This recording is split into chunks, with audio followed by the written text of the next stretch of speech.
음, 명작으로 소문난 영화나 단박에 이해하기 어려운 공연을 관람했을 때, 그리고 독서 일기를 작성하기 전에 한때 저는 어떻게든 작가나 감독의 의도를 파악하고 그 파악하는 것이 뭔가 예의랑 도리라고 생각했던 적이 있었습니다.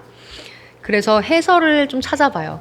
이거를 어떻게 읽었는지, 어떻게 봤는지, 연출이나 평론가의 해설을 찾아보고 내가 느꼈던 감상이랑 어떻게 맞는지, 어떻게 틀린지를 좀 비교하는 습관이 있었던 것 같은데요.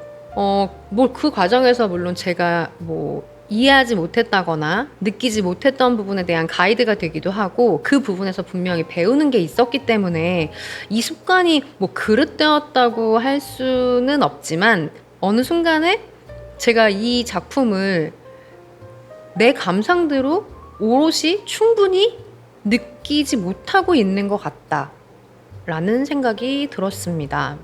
오늘 소개해드릴 책은 가오싱젠의 버스 정류장이라는 희곡입니다. 가오싱젠은 2000년에 노벨 문학상을 수상했어요. 그 가오싱젠의 대표적인 희곡을 담은 책이 바로 이 버스 정류장이라는 책인데요. 이 책을 처음 접했을 때도 이런 기분이었습니다.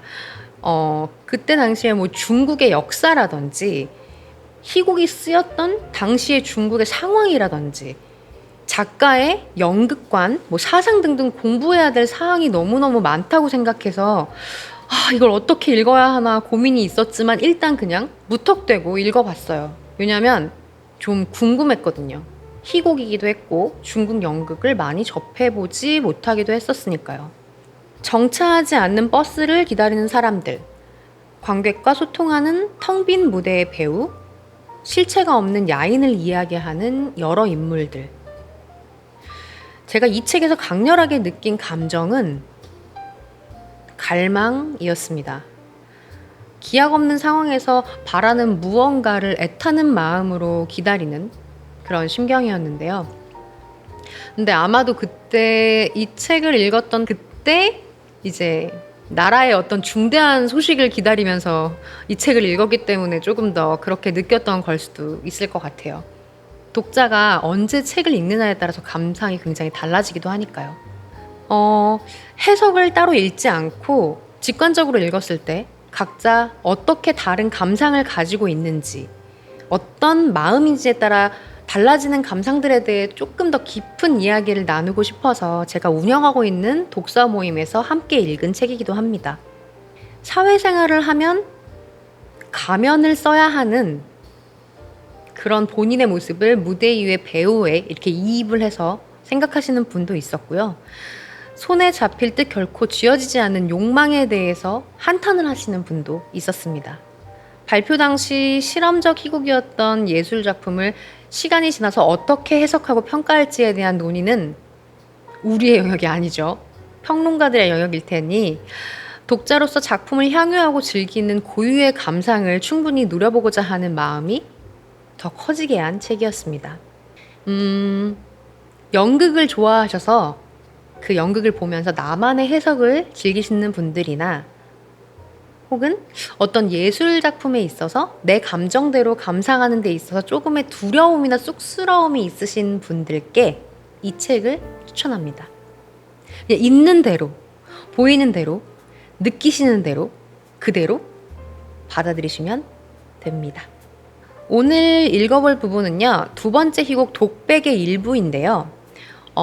제가 운영하는 독서 모임 중에 멤버 한 분이 인생을 큰 무대라고 생각할 때 우리가 모두 배우로 살아간다고 생각하며 읽고는 좀 위로를 받았다고 하신 부분입니다. 그 대답이 너무 인상 깊어서 함께 나눠보고 싶었습니다.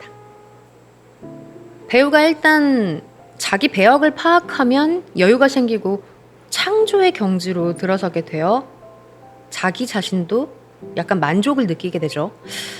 한편으로는 배역에 빠져들면서 한편으로는 거기서 벗어나 관객과 마찬가지로 아주 흥미롭게 배역에 빠져든 자신을 바라보며 자신을 조절하면 어떤 지나친 연기도 있을 수가 없죠.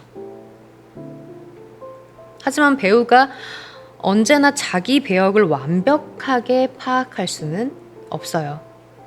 일단 이런 분별력을 잃으면 몸둘 바를 몰라 하며 어쩔 수 없이 자기적인, 과장된 연기로 자신의 약점을 감추려 하는데, 이렇게 자기적인 연기를 하면 할수록 더욱 고통스러워지고 사람들이라면 누구나 갖게 마련인 갖가지 괴로움에다 자신의 배역을 찾지 못했다는 또 한 가지 괴로움을 더하게 됐죠.